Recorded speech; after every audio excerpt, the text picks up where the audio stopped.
Hi, Joanna Hodorowska here, Nutrition in Motion, helping you identify what the cause of your symptoms are so that we can use real food nutrition, energy work, and essential oils to help you be back to you.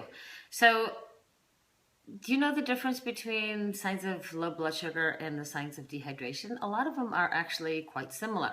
And when you're exercising, that's the time when you probably can't tell the difference between the two. So I looked up online, and Healthline and diabetes.org both had symptoms of dehydration or symptoms of low blood sugar.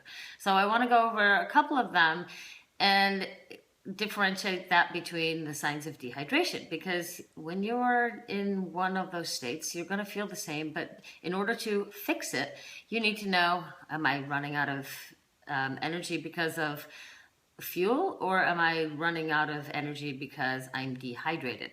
So when you have low blood sugar, you can have shakiness. You typically don't get this when you're exercising and dehydrated.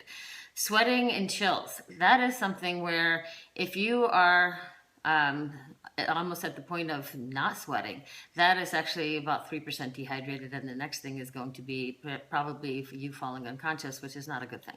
So if you have shakiness, probably low blood sugar. If you don't, then it's not dehydration.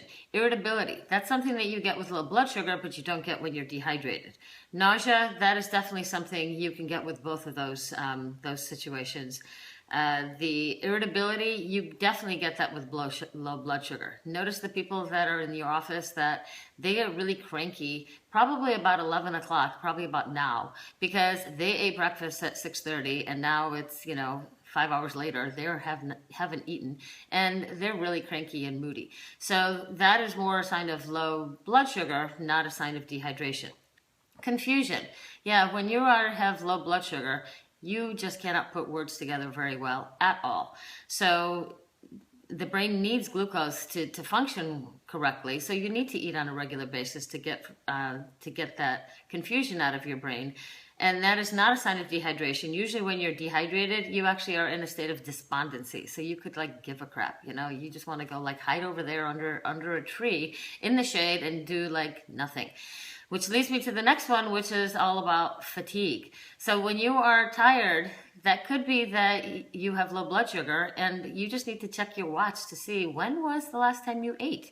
When you're exercising, it's going to feel more like all of a sudden the wind got knocked out of your sails and you just can't push that higher gear. You just can't keep that pace. And then you put that together with a rapid heartbeat, or if you're checking your heart rate actually starts climbing and it gets jumpy on the high end. That is dehydration. That is not low blood sugar. So keep that in mind. And then lack of coordination. Well, yeah, you're going to be completely lack of coordinated when you're dehydrated, because you basically don't have the electrolytes to keep the muscles functioning properly. They don't know whether to engage or whether to relax, and they're just you're uncoordinated, you're staggering. And again, you want to just crawl under a tree in the shade and rest. Another difference is the headache. The headache when you have low blood sugar is totally different than the headache you get from dehydration. If you've ever had, and I know none of us have ever done this, you included, you've never done this. You've never had a little bit too much alcohol and the next morning you're like, oh, my stomach is killing me. You're nauseous, you feel like you're just going to throw up all the time. And you've got this nasty headache right over the eyes that just won't go away, and all you want to do is sleep. That is definitely dehydration.